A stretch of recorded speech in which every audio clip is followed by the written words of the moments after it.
And two, man, we back and we better. Let's get it. We out here. We out here. Daniels takes the snap, drops back, finds a man in the air. He's going for it all. Who else? Frank Darby with the grab. Are you kidding me? Darby, 84, a playmaker for the Devils.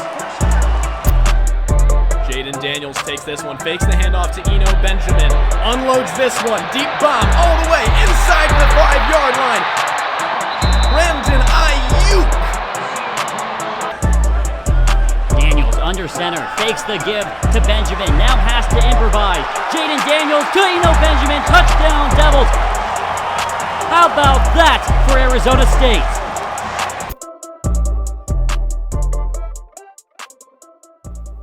It's about 30 degrees, snowing at some points, raining sideways at others in Salt Lake City, but here in Phoenix, Arizona, Zach Keenan, Jordan Palacio, the house on houseofsparky.com. Jordan, man, what a game. It's hard to even call it a game, really. It was an ugly one up in Utah from all facets. The weather, the football. I mean, it was a tough one to watch. It was a shame at some points.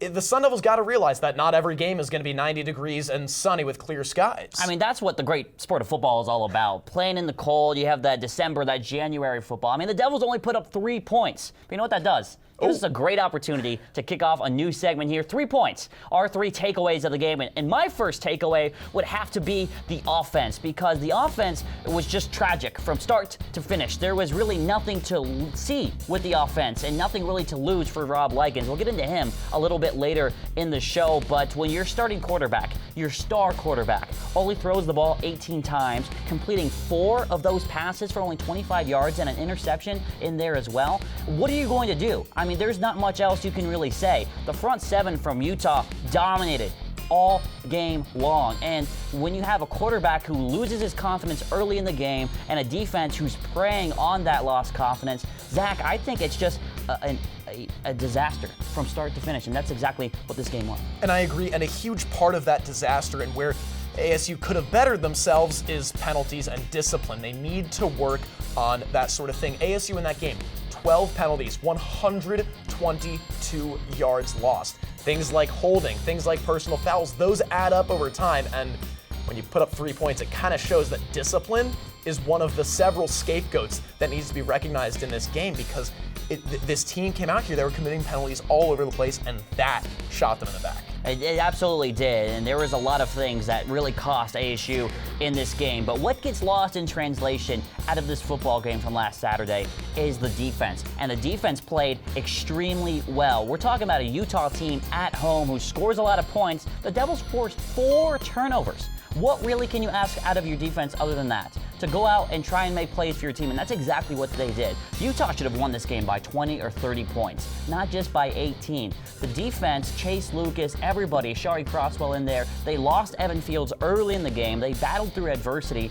and throughout the entirety of the game, they were able to keep their heads down and keep playing, put all the emotion to the side. So I think when you look at it from that aspect, there is the one positive, the one silver lining that you could take away from this football game, because Zach, there's really not a lot of other silver linings in this game. Well, I got one more for you. Not only this segment, but at the same time, let's take things over.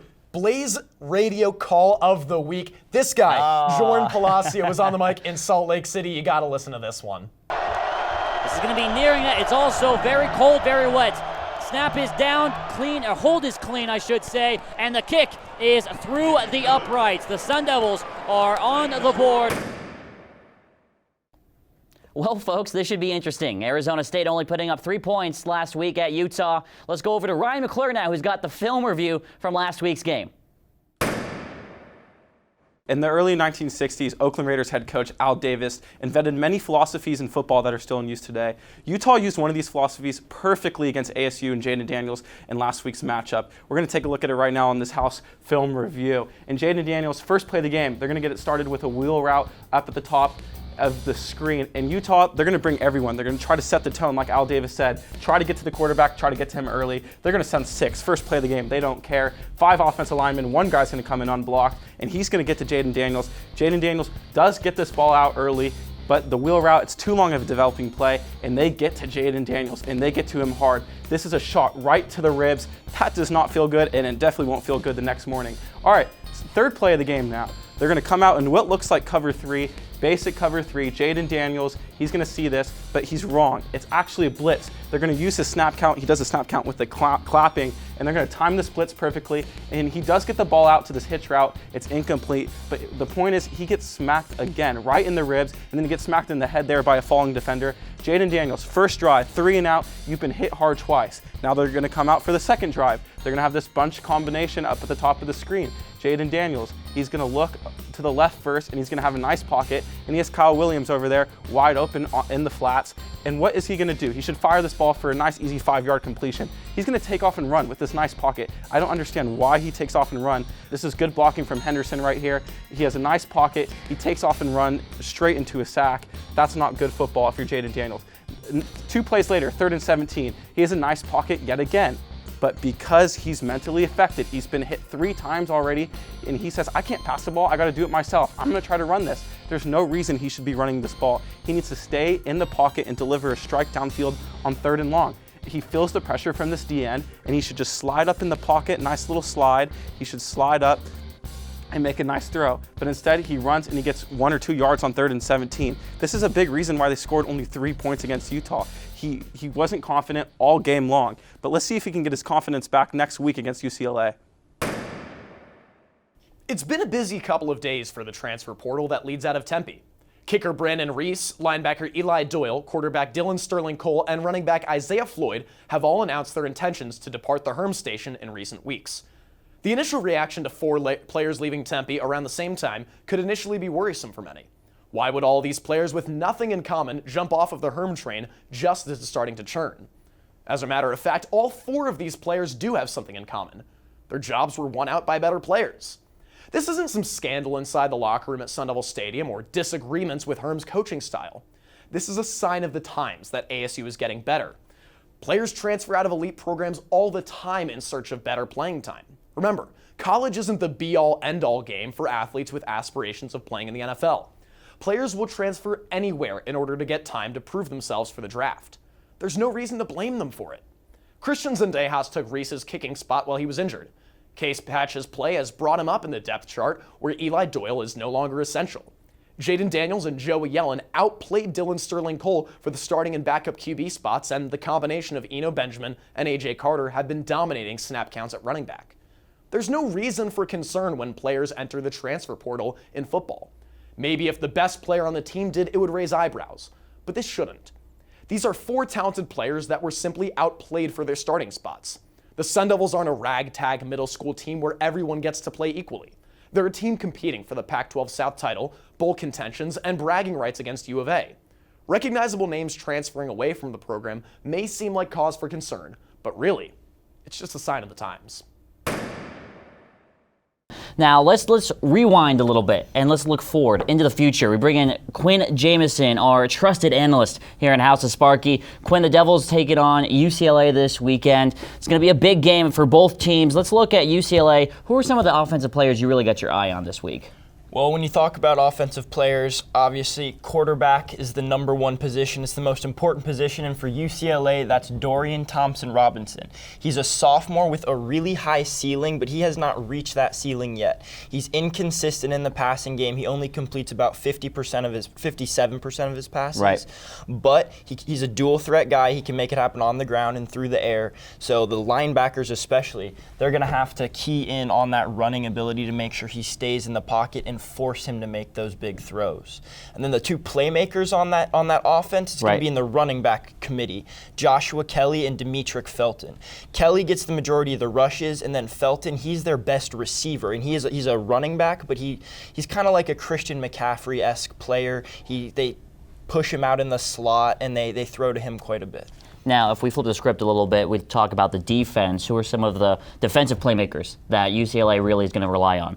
Well, when you talk about the defense for UCLA in the preseason, that was a unit that pundits really thought was going to take a step forward. They thought that the defense, which has been one of the biggest problems for UCLA in recent years, was going to improve their front seven and their secondary. Yeah. And so far this year, that hasn't been the case. But last week against Stanford, UCLA, they picked up one of their biggest win of the season, 34-16, and they had 7 sacks. Now, Stanford was depleted. They didn't have their starting quarterback, and they obviously weren't at full strength, but it was still a huge momentum-building win for UCLA, and the root of that was really solid defensive play. Oh, so UCLA is on the way up, ASU on the way down. Let me ask you this. Let me get your opinion. Is this game Saturday a must-win for Arizona State? Well, it's interesting when you talk about a must-win game. It depends on what the standard is for Arizona State. If they want to compete for a Pac-12 South title, if they want to compete for a good bowl game, then absolutely. UCLA is 2-5. You have to be able to beat an in-conference opponent that's 2-5. Right. But it's also a little bit of a trap game. UCLA is coming off their biggest win of the season. They have the momentum on their side, and they haven't had a home win yet at the Rose Bowl. So they will be extremely motivated. And ASU is going to be facing a lot of tougher opponents this year. Very easy to overlook, but who's not easy to overlook? This guy right here, Quinn Jamison, always one of the best. The Herm train is filling up, and while it hasn't quite left the station, ASU is up to 19 public commits in its 2020 class, out of a maximum 25 scholarships allowed. On Friday, the Sun Devils added 2 priority targets in 3-star linebacker Caleb McCullough out of California and 4-star defensive end Joe Moore out of St. Louis, Missouri. McCullough will be an early enrollee, the 6th player in the class thus far who will be on ASU's campus in January. Last cycle, 4 2019 commits enrolled early. Recognize the names Jaden Daniels, Ethan Long, and Donovan West? That's because all 3 have received regular playing time this season in their respective roles. The 4th? That would be Joey Yellen, who beat out a redshirt junior for the backup quarterback role. ASU's still in on multiple priority targets as early signing day inches closer. Also, you're going to want to glue your eyes to Twitter on Sunday as Danielle Nada, the 4-star number 2 all-purpose running back in the 2020 class, announces his commitment. ASU, Oklahoma State, Texas A&M, Utah, and Clemson round out his top 5. Saturday night was busy in Salt Lake City. Of course, you had the conference game of the week going on between the Utes and the Sun Devils. The weather obviously played a factor, snowing in the second half. But there was one more event going on that night, an MLS playoff game between Real Salt Lake and the Portland Timbers. The game ended 2-1, with Real picking up the win. What's the relevance? A soccer game ended with 3 goals. Arizona State ended with 3 points. The Devils scored the same amount of points that were scored in a soccer game. Let me say that again. The Devils scored the same amount of points as goals in a soccer game. Last Saturday's game ended a streak of 125 games in which ASU scored at least 10 points. That tied them for the all-time high in the FBS. As we know, Jaden Daniels went 4 for 18 for only 25 yards, but I don't believe it was his fault. It was clear Rob Likens was going to be the X factor going into Saturday's game, and the offense laid an egg. The defense forced 4 turnovers, and the most the Devils could muster is only 3 points. Of course, it was cold and rainy, and this was likely the first time that Jaden Daniels ever played in the cold or the rain. However, I knew it was going to be cold and rainy, and so did you. It wasn't a surprise to everyone, but Rob Likens. The way he called the game, it was obvious he had zero confidence in his quarterback to throw the ball more than 5 yards. They seemed to run only 2 plays the entire game. Either give the ball to Eno Benjamin or try the same slip screen to Brandon Ayuk time and time again. I don't often like to jump on the coaching staff for an otherwise very successful season, but performances like this is why the fan base is so pessimistic. I still don't understand what the offensive game plan was last Saturday, because there didn't appear to be one. If there is a positive to all this, things can only get better this week against UCLA.